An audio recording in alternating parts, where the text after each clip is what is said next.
Hello and welcome to the Charles River Conservancy Parkland Show. My name is Renata von Tscharner. I'm the founder and president of the Charles River Conservancy, and this show is about the Charles River, the parklands and how people use it. And I have with me today a very special guest that you all need to get to know. Her name is Alanna Mallon, a newly elected city council member. That's right. And a runner along the Charles. And so we will learn much more about what her connection is to the Charles. And it's wonderful to have bright young women on the city council. And I'm very happy to have you here. Well, thank you for having me, Renata. Yeah. I look forward to having this conversation. Yes, it's great. So now, why did you run for city council? You know, everyone's asking me that, and now I'm questioning why I did it myself. No, I'm kidding. I actually really wanted to run because I love Cambridge, and I had been working here in Cambridge for a local nonprofit called Food for Free. I started the Cambridge Weekend Backpack Program, which sends... Say that slower, because people might not have caught that. It's called the Free Backpack Program? The Weekend Backpack Program. Weekend Backpack. Backpack. It's a tough one. It is. It's a tongue twister. But I had started that 5 years ago, and we put food into backpacks for students who don't have enough to eat on the weekend. So I had been doing that work for 5 years, and through that work I started working at City Hall. I was the education liaison to Mayor David Marr for 2 years. Yeah. And then I started working at Food for Free, which is a local nonprofit here that does food access and hunger work. And when the elections came up this time, I decided I was going to run myself because I think we definitely need more women in government. We needed more women on the city council, and women who, quite honestly, really cared about our vulnerable populations like I do. So I wanted to make sure to give folks a voice on the city council, and so I'm glad to be here to be doing that work. Great. So what was the toughest part of the campaign? Was it a lot? 26 candidates? 26 candidates. I mean, just to profile, you know, to have people recognize your name, recognize your face, was very tough. It was very tough. Thankfully, I had done a program called Emerge, which was a leadership training of how to run for office as a woman. And so it was a program that told you everything: how to raise money, how to get out and knock on doors, marketing materials. And so that was very, very helpful. But I would say the hardest part about running for me was finding the time. So I had a full-time job working at Food for Free, and I have 2 children. I have a 13-year-old and a 10-year-old. And so finding those moments at night and that time on the weekend to actually go out and knock on those doors. And I met you at a house party at a friend's house. Yeah, so that was a Sunday morning brunch. So just trying to find those pockets of time to get out and talk with voters about why they should vote for me for city council. And I did a lot of door knocking. I knocked on thousands of doors. And that's really where I feel like I made the most impact in just having those one-on-one conversations on the doors, but also at those house parties like you were able actually to see. So. And it was wonderful because it was a small gathering of maybe 20 people, and we could really ask questions. You guys were a spirited group as well. There were a lot of questions out of your group that I really appreciated. You know, it from bike lanes to affordable housing to the Charles River Conservancy. So those house parties, I think, really prepared me for the variety of things that is actually on the city council agenda every Monday night. Great. Yeah. And it's, you know, I think the number of women now running, and we see that with the elections coming up. Yeah. There's so many more women, and it's wonderful that it starts at the local level, and the same is happening in Boston. All these young women running. I mean, it's really wonderful. So yeah, I remember talking to my congressperson is Catherine Clark, and what she said was we need to build a bench team, right? And so that starts at the local level where you've got women, you know, running and winning at the local level so that they can fill those state positions, so that the state, you know, we need a really strong bench team and making sure that we have our voices are represented at the table. Yeah, it's so funny. I was active in politics and getting women to vote in Switzerland, and that was in 1971. That's how. Were they the last to get the vote, or was that Sweden? No. I think Jordan and I think Saudi Arabia, which So I think there were 2 or other countries in the world that were later than Switzerland. Very late, yeah. Very late. Even Turkey was before then. So yes. Well, thank you for that word. Yeah. Well, it's wonderful to see bright young women running for office. So the Conservancy, but let's look at this river because you run along the river. This river is so precious and we're so lucky to have a path along the river. And you not only run along the river, you take pictures. That's your picture running along the river. I do. One of the things I love about living in Cambridge is that we have this beautiful open space and this, look at that gorgeous skyline. You know, sometimes there's beautiful boats out there, sometimes there's rowers out there, sometimes it's frozen over. It's for me, I run to clear my head and to think and to have something this close that I can run alongside and not have to think about running through traffic or running and worrying about cars. I can just really, really think about my day or big plans I want to do or like really work out problems, and this is the place that I do it. So I don't run very far. I'm not a marathon runner. My husband is more of the long distance runner. I'm more of the 5K 30-minute thing. Good, yeah. But yeah, often I will stop and take a quick photo of what I'm seeing, just to kind of take a little snapshot of how beautiful it is to live here. How lucky that we have this beautiful resource, right at our front door. You know? And you know, you run along the river, and we have 2,000 volunteers a year. They prune the trees so you don't hit your head, and the bicycles don't hit Thank your you, head. volunteers that I didn't even know existed until just this minute. They plant the daffodils every year, about 10,000 daffodils, so they should be coming up soon. Well, I look forward to that. Those are the beautiful first signs of spring. Yeah. And Earth Day, the Earth Day cleanup is coming up. We normally have about 500 volunteers just for Earth Day.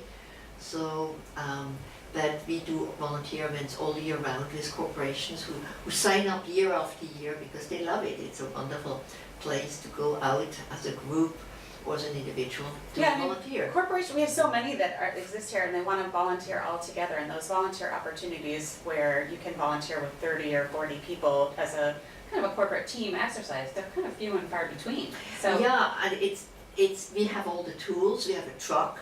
And for every volunteer event, we need a permit by DCR because the parklands are not city land, they are state land. So we need a permit from DCR, and so we work with DCR to make sure that, you know, there's not a walk for hunger, there's not a conflict. There's always something going on down there. Yeah, there's a lot of walks, but it's the most beautiful place for walks. It's great, yeah. For sure. So you have here another gorgeous picture. You know, what I love about this river, the glimmer that comes from it. And actually, near here is a place where we used to have yoga lessons as part of Sunday Parkland games, and that was the best place for yoga. Yeah. River yoga, roga. It's funny you mentioned that. They now offer yoga lessons on SUP, stand-up paddleboard. Oh, nice. I love those. It's wonderful. Very good for your core. It's very good for your core. I took a yoga lesson and I wore a wetsuit because I thought, oh, I'm gonna fall in, there's no way. But actually, you're so focused when you are on that SUP. You might not do a three-legged dog, or you might not do a tree pose, but you know, you can, I never fell in actually. Well, because when you're doing yoga, you're very balanced, right? So, well, good for you for not falling in. So I'm glad you're taking those pictures, and you see here the vegetation in the foreground is higher than it should be according to the management plan. We work with DCR on implementing their to establish and then implement the vegetation management plan. So I know the rower probably would prefer to have a high green wall, but runners and bicyclists like to see the water, so we try and find a balance. Yeah, well, I hope I haven't just gotten somebody into a lot of trouble. No, and here's a wonderful picture. Tell us about why you took that picture. Yes, so that is my son there on the right, and he is playing something called Gaga Ball, which is quite honestly one of his favorite pastimes other than skateboarding, which we can talk about a little bit later. But this is down on Sunday afternoons. There's some games that get set up, and he knows that Gaga Ball is there, so he will just walk from our house into Cambridge down to the Gaga pit and just, do this sort of all afternoon.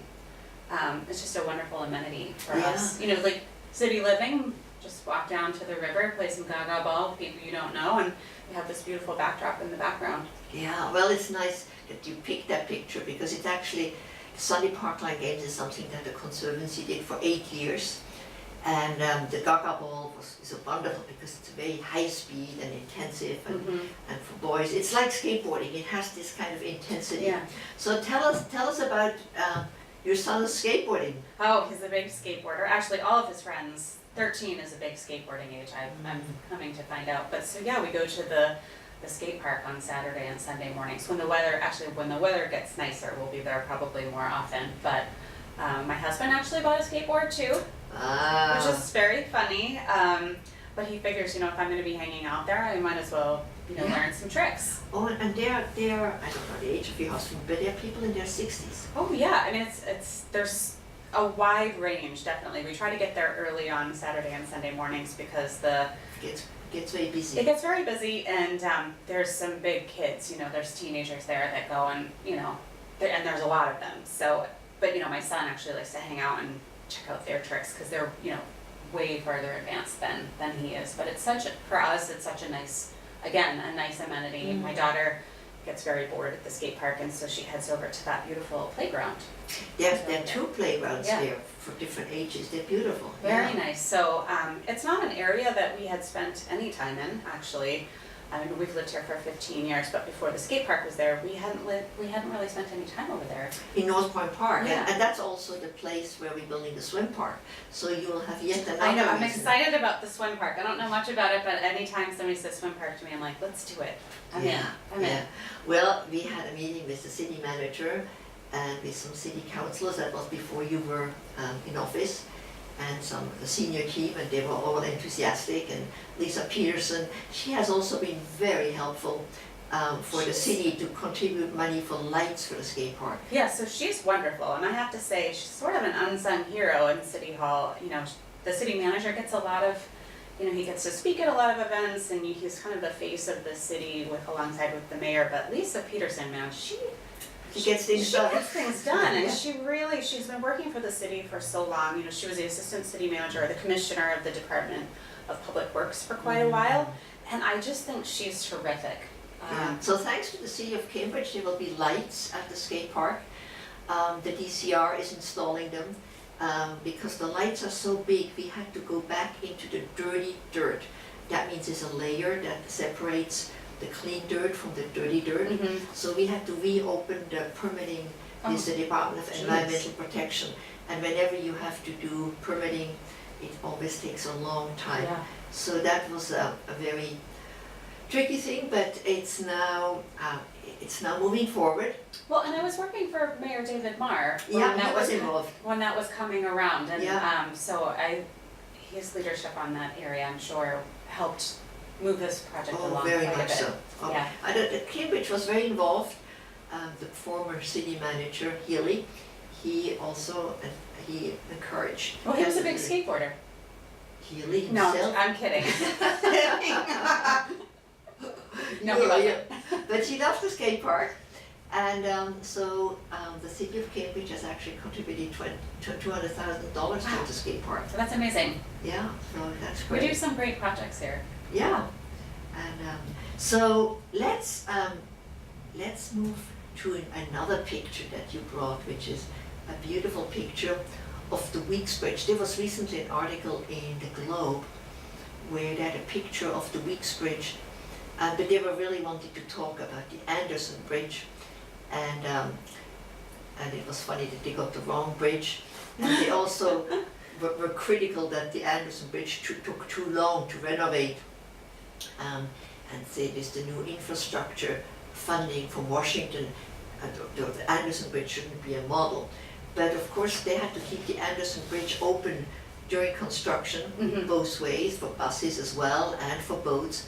So, that slows things down, and the bridge was in bad shape. But they also moved the pipes on the Boston side, so we can now put the underpass in there without disrupting traffic.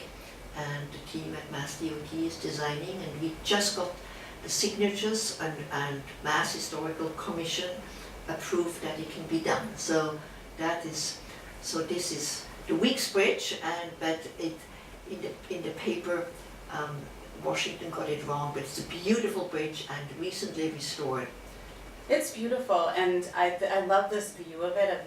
In this time of night is always my favorite, when it's just the sun is going down and it's that beautiful blue light, and we have all these beautifully lit up buildings that are just so quintessential Harvard and Cambridge, and I was again running and kind of snapped this shot because to me it just felt like this is why I live here. Yeah, and we started the bridge illumination first on a temporary basis. First it was just theatrical lighting for one day. We did that on the shortest day in 2001, that was after 9/11, and then it became permanent lighting, and then when they restored it, then Mass DOT installed those, which are called the underbelly lights. They're beautiful. That, and on the Anderson Bridge, it really makes a difference. Yeah, I mean, when you travel to other countries, particularly in Europe, their bridges are always lit up, and it just makes for such a nice, friendly nighttime scape. Is it nightscape? Nightscape, yeah, nightscape, absolutely. Because you really feel like even if you're walking around and it's later in the evening, you know that bridge is there. Because when you're traveling, sometimes you see a bridge at night, sometimes you're there during the day. So this is just such a beautiful way to highlight just this gorgeous piece of architecture and history for all of our residents, but also for tourists. Yes, and there are now new methods of lighting with LED lights, very focused, so you don't just put light up into the sky. You can actually focus exactly the features of a piece of architecture that you want to have illuminated, and you don't waste the light into the sky, because some people are concerned about dark skies for good reasons. Oh, definitely, yeah. And I would love to see the boathouses illuminated. Oh, wouldn't that be wonderful? They're so pretty. They're so beautiful. They're so beautiful. Yeah, and so how can we make that happen? All right, well, let's work together on that. Okay. There is a Cambridge Light Commission, and Kenneth Taylor, an architect, he's on it. So he and I have already discussed it. So Is he the one that's talking about Light Up Cambridge? Yes. Yes, I definitely remember him from when I was in the mayor's office, because he wanted to do more illuminations on our beautiful monuments too. Yeah, and so, I'm glad to hear that he's still working on this really important issue. Yeah, because he has images of Harvard Square, and all the buildings are dark. I know. And it's not very they're friendly. lovely buildings. Beautiful. It's very unfriendly. So it would make the streets look much friendlier at night. And you have these very focused lights, so you don't have to waste anything. And I've been speaking. It's funny to the Harvard Square Business Association, and one of the things they talk about is that there's not a lot of people in the square at night. You see the restaurants for shopping, and so having that kind of more friendly streetscape would be a draw. Yeah. Be a draw for people to come at night. Yeah. So let's go back to that. No, I want to go back to the bridge. This bridge is the place where we start, where we have Riversing, and I think you have been to Riversing. Oh, I've definitely been to Riversing. Yes, I think anyone who has kids has definitely been to Riversing. It's like a beautiful way to spend an afternoon. Yeah, well, it starts normally at 6. It starts in Harvard Square, and then it starts at 6 at the Weeks Bridge on the autumnal equinox, and it's I think you mentioned it's very Cambridge. It's very Cambridge. Anything that happens on the equinox, or that's right, on the autumnal equinox. Thousands of people sing. It's led by revels in a beautiful way, with singing and dancing, and then with the moon and the sun coming down the river. So and for children, I think it's very special. It's completely non-commercial, which also makes it nice because it's kind of rare. Yeah. Yeah. So, is that also your family? This is my family, yeah. Oh, Memorial drive. Yeah, so this is us taking advantage of it being closed on Sundays, and taking our bikes down and hanging out on the river and really taking advantage of this beautiful space that cars usually are on, but then you get to take it over.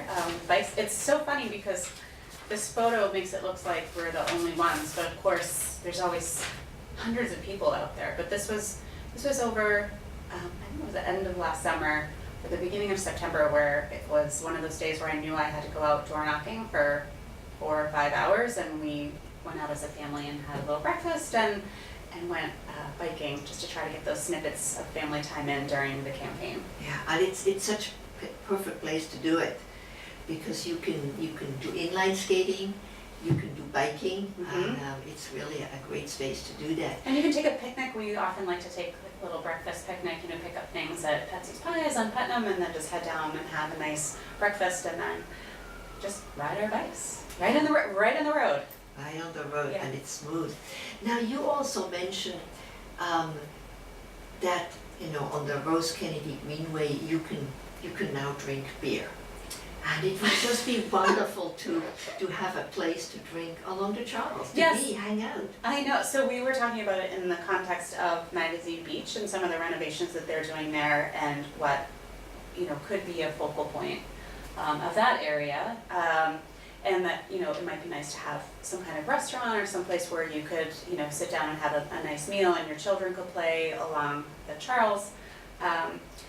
And that I was saying in Brooklyn, what did you say the name of the park was? It's the Brooklyn Bridge Conservancy. Yes, beautiful. Yeah. And so, there's right there on the river and, you can sit and have a glass of wine and a light snack in the afternoon. But then you were saying we can't do that. Well, right now DCR regulations don't allow it except it's sometimes on fundraisers. But because they do it on the Rose Kennedy Greenway, so I think we should explore whether we could do it on the Charles. There is one place next to the skate park where you can have a glass of wine on the portico of EF. It's private land, but I think that would be worth pursuing to see if we couldn't have a place to have some nice food and a drink I think on the parklands. That Trillium Beer Garden, if you've never been there on the Rose Kennedy Greenway, is such a great location to kind of hang out at night. It's this big outside space and you can walk. There's a million people that are walking by and Trillium beer is pretty good. So but there's some it's a real draw. There's some good Cambridge beer also, I think. There's actually some have you been to the Lamplighter over on Broadway? I'm not a beer drinker. Oh, okay. Renata. Right. Sorry about that. Take my word for it. All right. Now this is a lovely picture of you and your husband in front of the Cambridge Boat Club. I think it looks like we were having a lovely time. We are. It's so funny. We were attending an event at the boat club and part of the event was you could go out on a small motorboat and just have a little cruise down the Charles River, which it occurred to me that night, I think I hadn't been actually out on the Charles River since I was in high school. And my boyfriend in high school had a small motorboat that we went out and did the 4th of July out there. Oh, and watch the fireworks. Yes, so we did that. But so it's been high school for me was a long time ago. So it was a beautiful evening to be out on the Charles and, as parents of young children, we don't often get a night out like that by ourselves. So it was a really special night. Good. So make a point of having a romantic night out on the Charles. definitely have a person to take a photo of you to immemorialize it forever. So this is the river that we're talking about that the Conservancy is working on from the Boston Harbor to the Watertown Dam, which is a little bit further to the left, but so much of it is Cambridge.